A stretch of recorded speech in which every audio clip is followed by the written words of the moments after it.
Well, hi, this is Custom Works. I'm Clint Allen, and thanks for stopping in today. If your 7.3 has a flickering alternator light, well, you've come to the right place. Stick around. There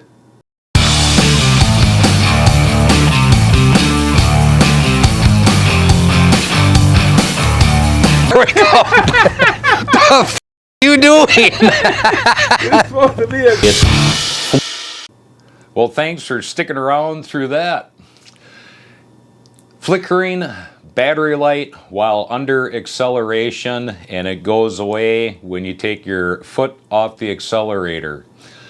Here are the items that you need to check, and it's not an emergency. Just relax, calm down. This is an easy one. So the first thing we want to check is the batteries. Do you have a battery that's frying out on you? So let's go ahead, remove the positive lead on each battery because you don't want to be sharing voltage from anywhere else in the truck. And you're going to take your 12 volt tester, and you're going to have a situation where you want 12.4 to 12.9, and that is just the average standing battery voltage. If you have 0.2 in either direction, you know, calm down, just relax. What you're looking for is anything that drops substantially below that 12 volts standing, and you found your problem. You've got a bad battery.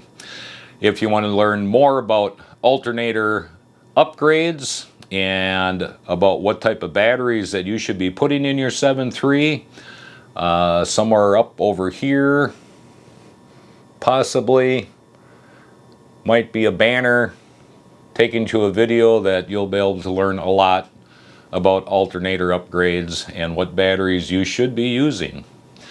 So let's move on here to the alternator.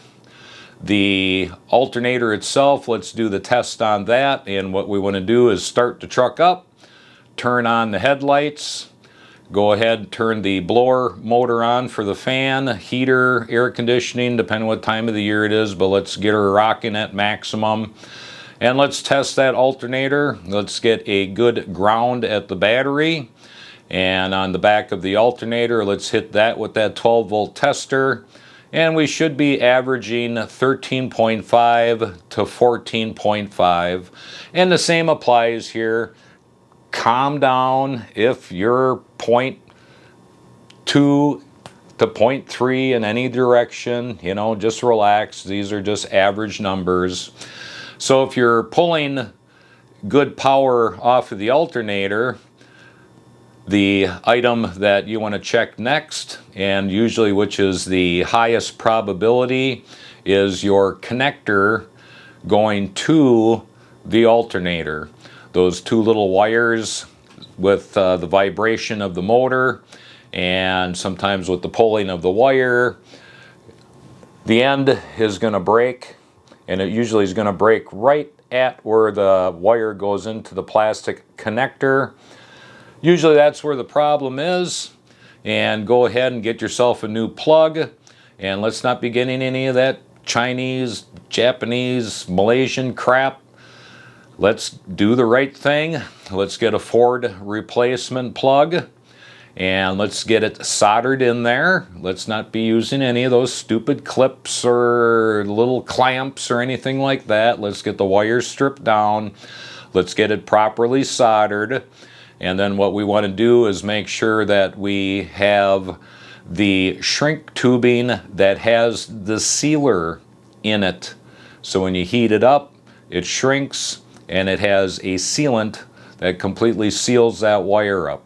If you go with the regular shrink tubing, or if you go with electrical tape, or you go with masking tape, which, you know, I've seen it. But anyways, what you're going to do is just put yourself in the same situation where over time the wire is just going to get corroded, and it's going to turn green, it's going to turn black, and then you're going to sit there with the alternator light again. But If you go with yourself with the shrink tubing with the sealant in it, you're going to have a professionally done job, and it's going to be fixed, and you're not going to have that problem probably for the rest of your life with that truck. So thanks for stopping in today. I hope you've learned something, and you take it easy and you have a good day.